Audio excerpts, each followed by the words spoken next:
So Tulsi Gabbard calls for Obama to be prosecuted over 2016 election claims. This is DNI. Obviously, we know Tulsi and what she's done. Here's what she had to say on Fox. Go ahead, Rob. Play the clip. This over 100 documents that you're referencing that I released, declassified and released, spells out in great detail exactly what happens when you have some of the most powerful people in our country directly leading at the helm, President Obama and his senior-most national security cabinet, James Comey, John Brennan, James Clapper, and Susan Rice and others, essentially making a very intentional decision to create this manufactured, politicized piece of intelligence with the objective of subverting the will of the American people who in November of 2016 delivered a historic victory to President Trump, defeating Hillary Clinton. And President Obama and his team, their goal was to essentially not accept the decision of the American people and to use this manufactured, politicized intelligence as a means to enact what would become essentially a years-long coup against President Trump. You have gone into great detail over these years of what the effects of this document and this decision have resulted in. Obviously, a years-long Mueller investigation that cost taxpayers almost $40 million, 2 congressional impeachments, endless smears and attacks against not only President Trump, but his family. He had senior members of his team who were investigated, some arrested and jailed. We had heightened. So, Sham, what is new about this that we don't already know? What's the big deal about this? Okay, so everybody wants documents that were, deeply buried and hidden. Here you got it. And if you do a deep dive into it, and I have, and I'm very familiar with the issue because that goes to the Russia hoax. It goes to the double standard when it comes to top secret classified documents. It goes to Hillary Clinton's bought and paid for dirty Russian disinformation dossier, which they knew was phony. Comey signed 3 of the 4 FISA warrants. The bulk of information came from that. So what these documents show, and I think the most intriguing thing in what Tulsi was communicating to me in that interview, is that rank and file career intelligence people made assessments about 2016 and Russia's involvement in the election and whether they tried to influence it. Their conclusion was no. And it was clear-cut, specific quotes you can pull out, you can extrapolate out, and you'll find it. And then as it made its way up the chain, and we talk a lot about a deep state, as we make our way to Clapper and to Brennan and to others, Comey, they actually took what documents that said one thing, they polluted it, they corrupted it, they turned it on its head to come up with this whole phony Russia collusion narrative, right? Now, we know that in December of 2016 that they had already determined that the Hillary Clinton dossier was no good. They got rid of Christopher Steele, pushed him out, although they kind of kept him in some ways. But even as early as August of 2016, Bruce Orr, interestingly enough, because his wife Nellie, Yep. was part of this, said, don't use this information because it's political in nature. So where this is headed towards, and we got information last week, it does get a little deep in the weeds, but where I think this is headed is you have this grand conspiracy investigation that Kash Patel announced that he was getting involved in. What does that mean? Okay, so did they purposefully, knowingly use a Russian dirty dossier to ruin the life of one guy named Carter Page, but also backdoor spy on candidate Trump, later transition team Trump, later President Trump? That would have gone on for a year. Comey already knew, Mr. Higher Honor himself, Comey already knew that he shouldn't be using it, but he signed 3 of the 4 FISA warrants, okay, because you have to renew it every 3 months. Then it's the issue of when he said in July of 2016, no reasonable prosecutor would prosecute. Then you have Joe Biden later in 2020, and then that issue comes up. He has 4 locations, top secret classified information, but only Mar-a-Lago gets raided. So in 2016, you're looking about looking at whether they specifically used phony information as a means of creating a narrative to hurt Donald Trump, also favoring Hillary Clinton on information that probably would have gotten Donald Trump indicted, and then what they did with that information, how they corrupted it. And then you could take it after Trump wins in 16. Then there's this meeting in January, early January of 2017, before Donald Trump becomes president. And in that meeting is Comey and Brennan, I believe Clapper, Joe Biden, and Barack Obama. Susan Rice, in the final minutes as the national security advisor at the time, in the final minutes before Donald Trump is about to be sworn in, she writes a memo about a meeting weeks earlier. And she says, oh, Barack Obama said, do everything by the book. Comey said, do everything by the book. It was obviously, to me, a CYA memo. That's right. Okay, so that's the grand conspiracy. Now, all right, now move to 2020. So they knew, everybody knew in March of 2020 that the Hunter Biden laptop was very real. They had corroborated its authenticity. This is the timeline. Now, interestingly, through the summer of 2020, they were meeting weekly with every big tech company, and I would argue pre-bunking. They were telling them, be on the lookout for Russian disinformation. It may be about Hunter. It may be about Burisma. It might be about Joe Biden. And so they're meeting weekly with all of these companies, Twitter and Facebook at the time, now Meta, and they're meeting all these big tech companies. So, but they knew also that Rudy Giuliani's attorney, Bob Costello, had a copy of the laptop. He had gotten a copy. They knew he had a copy. They had validated its authenticity in March of 2020. So again, they're pre-bunking it all throughout the summer. Boom, October. New York Post drops the story. It came from Bob Costello, Rudy's attorney. They knew it was going to happen. Here's the most interesting part to me, and that is that I know for a fact Mark Zuckerberg, I know for a fact Jack Dorsey at the time who was running Twitter, they called the FBI and they were asking, is this what you were warning us about, or was it true? They knew the answer. They knew it was authentic. They knew it was very real, and they just flat out wouldn't tell them. Then in comes, before a debate with Donald Trump, Joe Biden needs a talking point. This is huge news, the laptop from hell. And then in comes, the 51 former Intel officials, and they just know nothing, absolutely nothing about that laptop. They didn't examine the laptop. And they all say the same thing. By the way, organized by Wink and Tony Blinken. So Blinken then becomes Secretary of State. This is the deep state stuff that people don't think is real. It is so real. And they organize them. Not one person examines the laptop.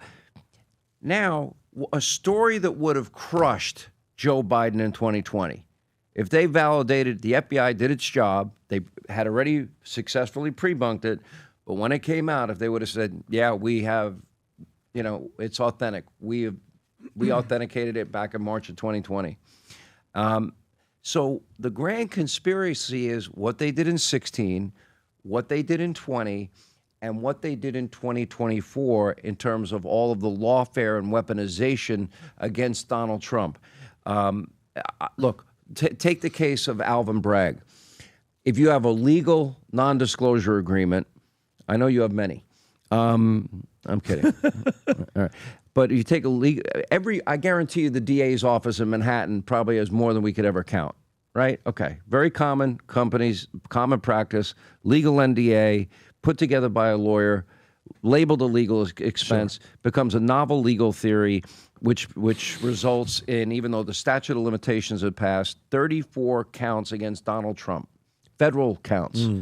Okay, never should have happened. Never.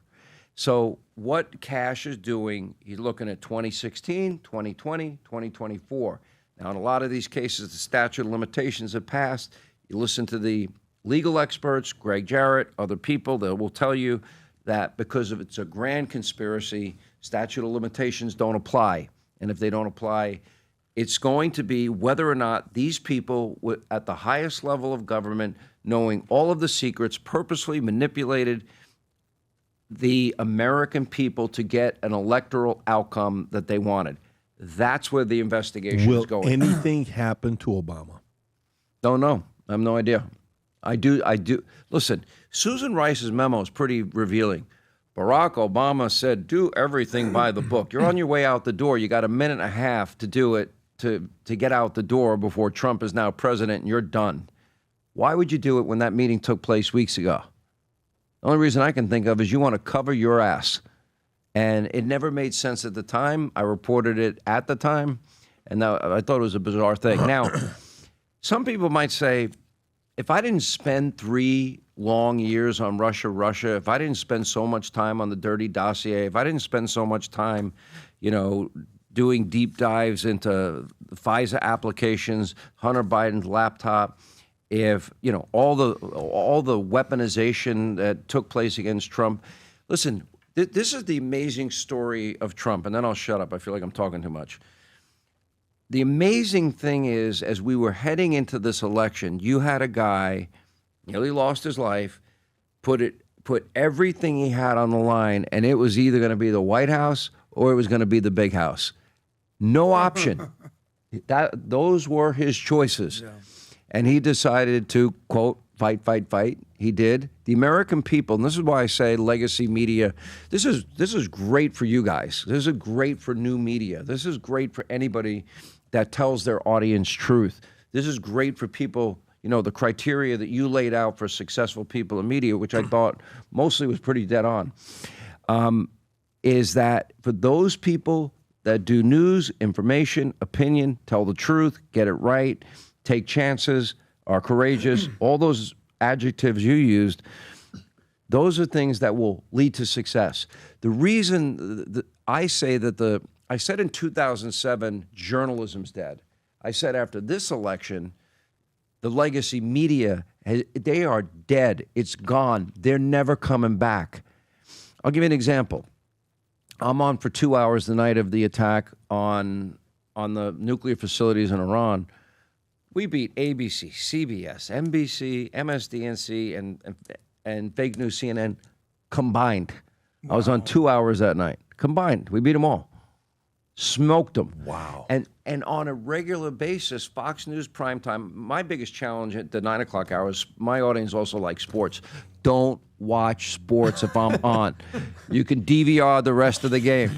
Although I love my Florida Panthers. I'm a big Florida Panthers guy. We went to one of the games. Yeah, we went to one of the games. Yeah. All right. Well, you're going to go on me because I have seasons tickets. We're going to go with you. Really? Let's go with you. Oh, okay. Seriously? Okay. At the Amerant Arena. Oh, very cool. And we're going in the Sunrise, Hannity, Florida. ladies A good and gentlemen. friend of It's ours, Hockey Town. Felix, USA. is a sponsor. You'll see Felix. finally. Shout out to those guys. Great family. And so we went to the game and we had a chance. Bunch of people were there. Did you go Vince Vaughn, we saw Gretzky. Oh, we got the food. We saw kids Gretzky. went downstairs and we saw the it was players. amazing, Sean. Vince Vaughn. Yeah, Hello. right there. Vince Vaughn comes up. it was a great time. Can I say something? Yeah. So, Shout out Sean, to Felix. But, No, 4 tickets, yours. Look forward to it. Forget about Rob. He's not with us. Don't worry about that. So, guy Sean, right and there. then could Tom, By the way, Tom, he's working his tail off. Yeah. over there. Oh, I Rob mean, doesn't. Rob's the Man, best. when he man. started, he had a full head of hair like you. Yeah. Is that This is right? what's- Listen, it's tough out And here now in he the wears podcast pants world. to work too. Yeah, finally. But Sean, so Shout out to with everything finally. being said, and I respect because Sean, you've been right about it the whole time, the whole Russia collusion, this whole thing. But it's when it comes down to, and Pat, that's a great question. What's going to happen? The accountability, because there's a reason trust in the government is at an all-time low, and you nailed it. But here's the thing about the Tulsi thing, Sean. We all knew, like, this isn't new news. Some people are like, it's a distraction to get away from the. No, it's not. But here's my thing, Sean. What I'm basically trying to say is, where's the accountability? We know Comey's dirty. You know Brennan's dirty. All right. Hillary got caught when she got caught with Russia collusion. What was it? She got a slap on the wrist, $8,000 fine, which is, to me, it's guilt. You did it. The DNC had to pay $100 and I believe $5,000. But if what Tulsi is saying true, Sean, they weaponize federal agencies to spy on and undermine a duly elected president. Okay, that's a direct attack on the republic. And the Democrats always say, they point the finger when it's actually them. Okay, and if you could do that and walk free, and I get it. I get we gotta wait, and I love that you're patient. I'm gonna be honest. patience isn't one of my virtues from the movie Demolition Man, Wesley Snipes. It really isn't. We want something. We want something. Noted, Vinny, noted. Sean, and here's the thing when it comes to one of the maybe to give you some hope. Yeah. And I'm not going to get into this game of over-promising, under-delivering. Maybe something that will give you hope is a lot of this is already documented. And having that documentation, I would imagine they could hopefully piece this together in short order. Now, you've got to also provide due process. That's a complicated issue. That takes time. And even with all of that, look, we did the Russia hoax for 3 years. It was an ensemble cast. It was me, John Solomon, Greg Jarrett, Sarah Carter, Catherine Herridge at the time was at Fox. And honestly, and there were maybe 6 or 7 sources we had that were dead on accurate, that were giving us information that nobody else had. We nailed every aspect of it. I'm very proud of that work. That was, really hard investigative work. And that kind of goes to my theme, when we were talking about Epstein earlier, I take my time. Everyone sort of, they jump in. It's this, it's the Mossad, it's the cover up. I'm just like, I want to wait a second, guys. I just pull back naturally. For me, it's worked. Some people in my audience get mad. They want me to go a little deeper, a little quicker, a little faster. If I know, I'll tell you. I'm not going to hide it. I do think that story is not done. This, to answer your question, I have the same impatience you do because I've covered this for so long.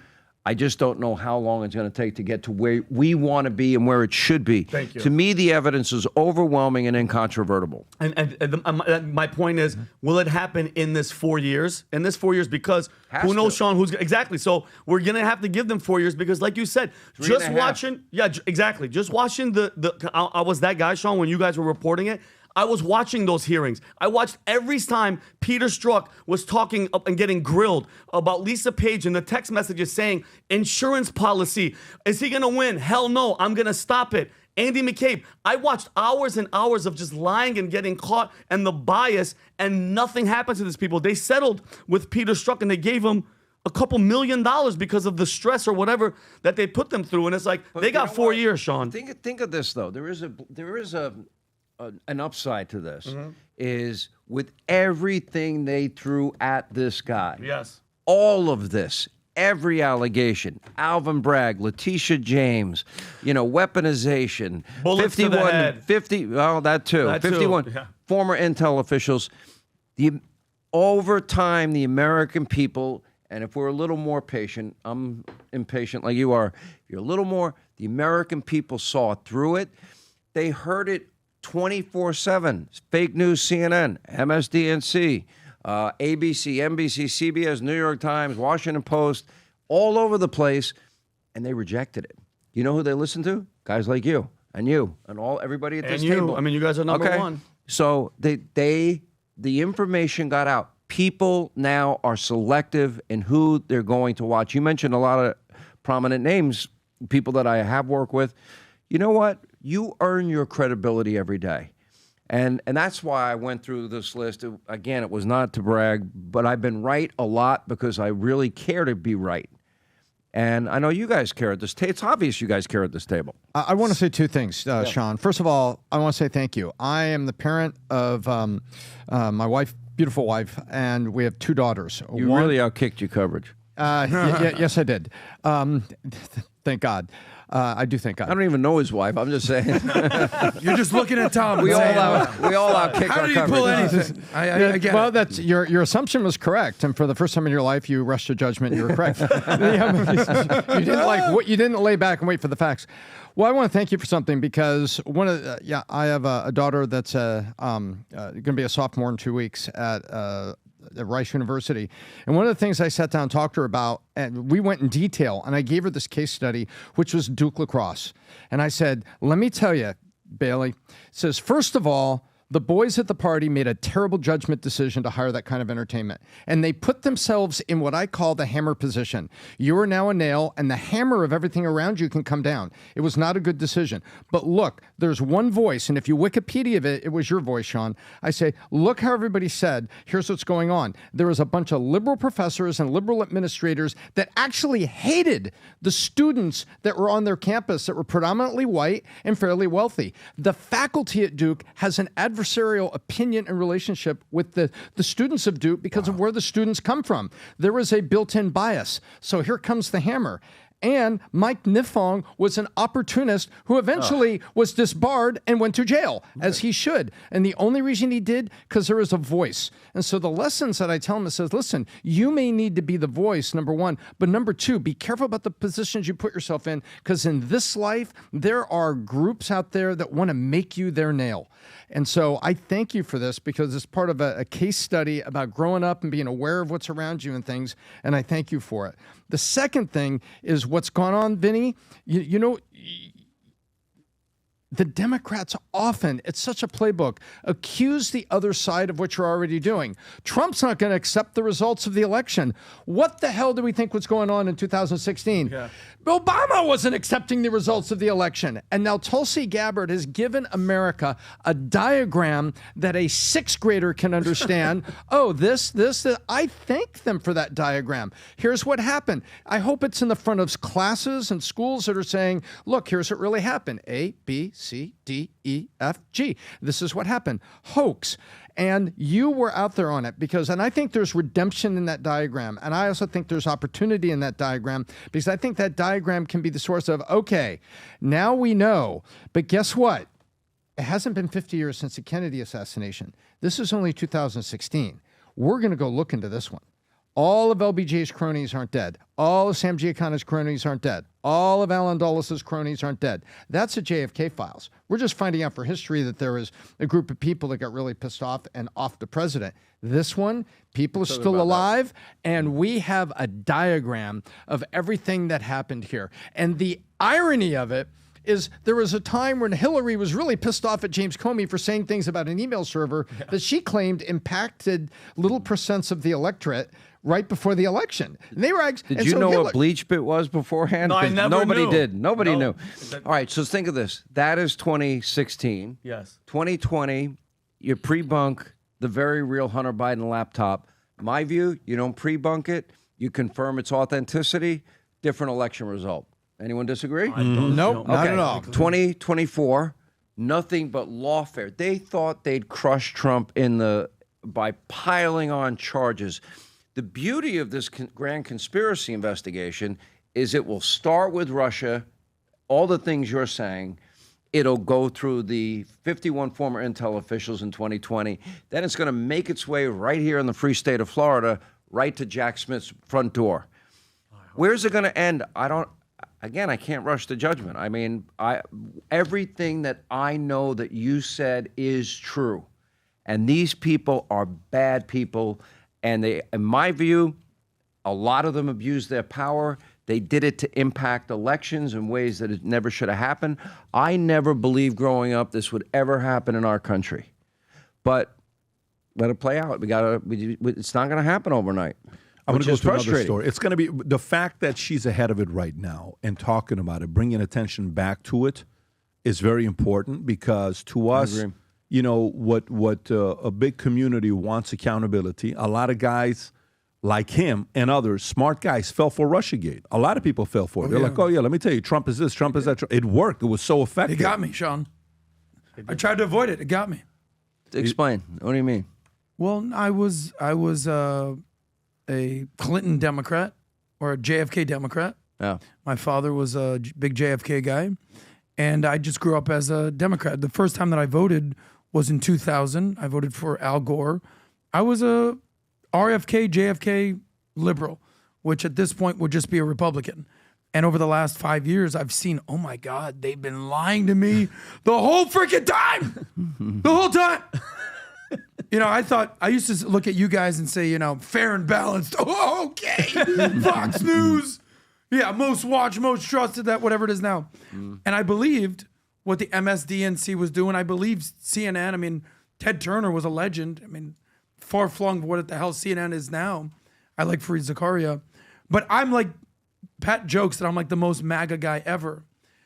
The reason that that's sort of true is because I'm so disgusted You should be. of what the Democratic Party and what the mainstream media has done to America. And it's like, I'm living to tell the story, and now I'm like, they're lying, everybody! Don't believe these scumbags! Because they got me. And I used to watch people like Morning Joe, and I was like, this guy's a Republican, he's Mika Brzezinski, he's, you know, a little two-step over here.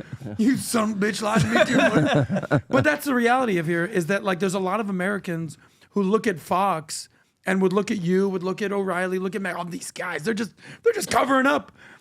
But it's really, like Tom said, the other side that accuses you of doing the same thing, they're the ones that's doing it. So they got me. What motivates you to do this great podcast every week? What motivates you guys to do this? I come for the comments, mostly. But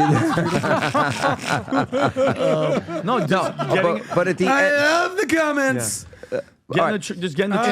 In the words of Russ Limbaugh, we are equal time. Sean Hannity would be nothing without me. How's that one? Oh, really? Is that what he said? No. He was a friend. But His he brother's used been to- my agent my whole career. No, but he used to say, I am equal time. I am talent on loan from God.